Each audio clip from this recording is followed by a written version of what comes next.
Hi, welcome to another episode of PhotoshopLightroomTV. I'm your host, Marek Mularczyk from saitraining.co.uk, one of the UK's leading specialists in Adobe Certified training. This is quite an unusual episode of PhotoshopLightroomTV, a weekly podcast about anything Photoshop, Lightroom and photography and design as well. Now in this episode I'm going to take a slightly different approach, a bit more technical approach this time.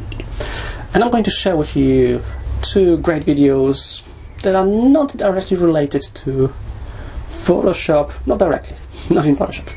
Okay, now just a bit of information before we jump into the first tutorial.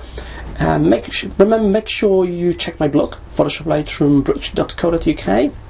I'm posting daily all the latest news from Adobe, also tips, tricks, techniques about photography, and I encourage you to have a look on it. I'll mention a bit more later on. Now, for the first video, I've got for you a review of one of the Wacom tablets. What I'm using here is the Wacom Bamboo tablet. Okay, I've got this new Wacom Bamboo tablet, and I'm going to share with you a review of this tablet here. It's a really nice tablet, despite being the entry-level tablet, and it's quite cheap. And in general, what I always tell people on my courses, if you even get the cheapest tablet, the cheapest Wacom tablet, it is so much better than any mouse you have ever used. In the past I have used some really good mice from the Logitech, wireless, optical, but this is so much better. So let's jump into the review of this Wacom Bamboo tablet. Okay, here I have the Wacom Bamboo, the one I'm going to show you. This is the Wacom Bamboo Pen, or CTL 460 to be precise. Okay, I'm just going to show it to you really close. Okay, is the CTL 460 Bamboo Pen. Okay. A great tablet from Wacom. I really loved it. If you haven't used tablet before, I strongly recommend giving it a chance and trying it out. It comes with a pen, so use the pen on the surface on the tablet. And whichever tablet you choose, it's going to be so much better than any mouse you have ever used. Wacom Bamboo is the entry-level series of tablets from Wacom, and they keep changing all the time. Wacom released the new tablets. They have buttons here on the side as well. This one doesn't have the buttons.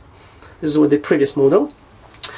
Pens also have buttons, so there are two buttons here that serve as a left click and right click, but obviously you can customize it. Okay. Now the first thing you do is you need to download the drivers from the Wacom website. So what you do is you go to your web browser. I'm just going to show you quickly here on my computer. So if you open your web browser and go to Wacom website, you can download the drivers here from the Wacom website. Okay. So I'm here on the Wacom website. I've actually searched for the drivers. Okay. So what I'm going to choose here is I'm going to choose English first as the language, and then I'm looking for the tablet. In this case, this is the Bamboo Pen CTL 460, that's the one. And then your operating system, so I'll choose Windows 7. Okay. You may have an actual disk with the tablet, so you may not need to download it. Okay. Depends on how you get it. And then what you do is you just download it and start using it. Once you install the driver, you can start using the tablet, and I'm going to quickly show you how it moves with your movements. So here's my screen. I'm going to move the pen, and as I place the pen in the top left corner of the screen on the actual tablet, the pointer moves to the top left screen. what many people get quite difficult about at the beginning when they start working with is they try to use like a mouse, so they start scrolling. So now I'm going to move the cursor to the bottom right corner of the screen, and normally with the mouse you will just start scrolling. What you do with the pen and the tablet is you lift your pen and you place it in the bottom right corner of the tablet surface. Just going to move it up a bit so you can see it, it's here. You don't scroll, then you can move it here, for example. Right, we've got a right click, okay, and the actual click, so the left click. You can also customize with some of the Wacom tablets. So for example, the buttons that come on the new Wacom tablets can be customized to launch applications. So for example, you could launch Photoshop with a click of a button on the actual tablet. Also, if you look in here on the list of downloads, we got some downloads for Windows and for a Mac. There are no downloads here for Linux because Wacom tablet is supported on Linux by default. If I just quickly jump to Linux, just a different workspace, okay, it works out of the box on Linux. Okay, this is Linux. See, I've got some applications here. Right, I'm running Windows virtually, so it works on Linux straight away out of the box without downloading and installing any software.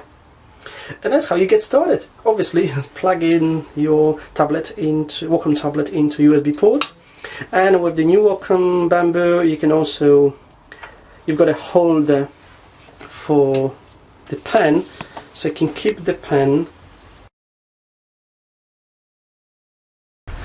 Okay, welcome back. I hope you enjoyed this review of Wacom Bamboo. A fantastic tablet, a fantastic value for money.